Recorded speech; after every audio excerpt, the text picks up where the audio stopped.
Good morning. I wanted to talk to you about vulnerable living. What does that mean? Oftentimes, vulnerable living in the context in which I'm talking about it is about being connected to yourself. Now, let's talk about the way that most people live. They talk about things that happen to them, relationships they have where they don't feel safe, repeated patterns on the outside that they keep trying to address on the outside. Well, I won't hang out with those kind of people, or I'll get a divorce, or I'll not, spend time with that friend anymore. To be safe, that's not what I'm talking about. Actually, what I'm talking about is being vulnerable with yourself on the inside. What does that look like? What's the difference? Because vulnerability can be seen as being susceptible to negative things. Well, I'll tell you that my experience is that if you are only paying attention primarily to people on the outside or situations on the outside and trying to address things there, you're going to find yourself with repeating patterns that really don't get you the traction that you're looking for, which is to feel safe and better and to have more of the life that you want.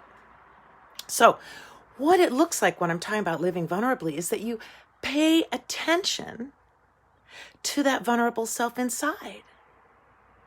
Inside, you've got the core self, that vulnerable self, the part of you that was developing in the womb, that part of you that feels everything, that part of you that can also be called your intuition. It's the part of you that is connected to your body and that knows things and that feels things, and that is your primary source of information about how situations feel. Then we have the inner adult part, and that part plays out on the inside like we had experiences on the outside. If you had a critical external parent, you're likely to have a critical internal parent. If you had an external parent that gave you up for adoption, or that was absent, or was that an alcoholic, or any other ways of being absent, that part inside is likely to also be absent. And then we've got your inner adult, which is the part that developed inside of you beyond your childhood. That can be the part of you that knows how to do your work, that has skill sets that are applicable in life. Maybe you know how to get loans. You know how to drive a car.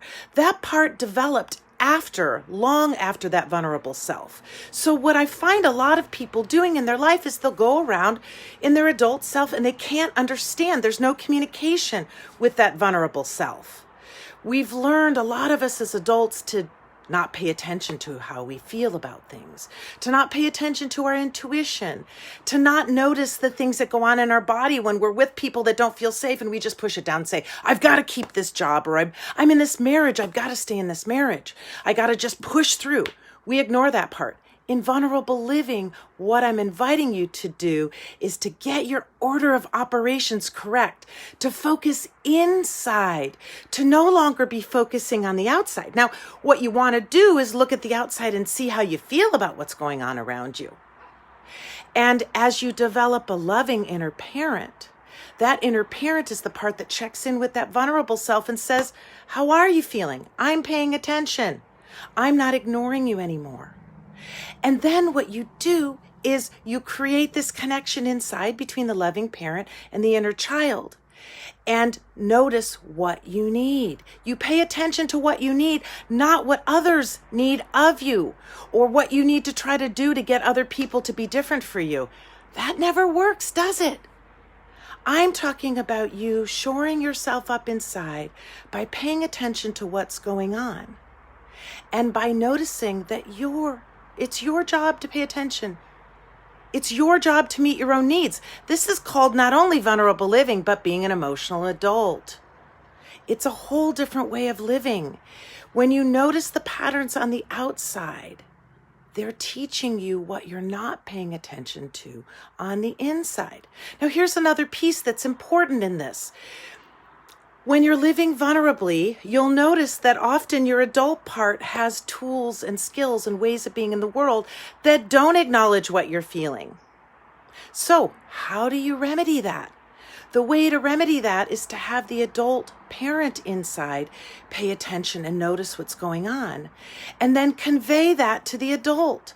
The inner child speaks in images, in feelings, in intuition, and the adult part often doesn't know how to connect. It just doesn't know how to read that. It's has adult skills that aren't about the emotional connection.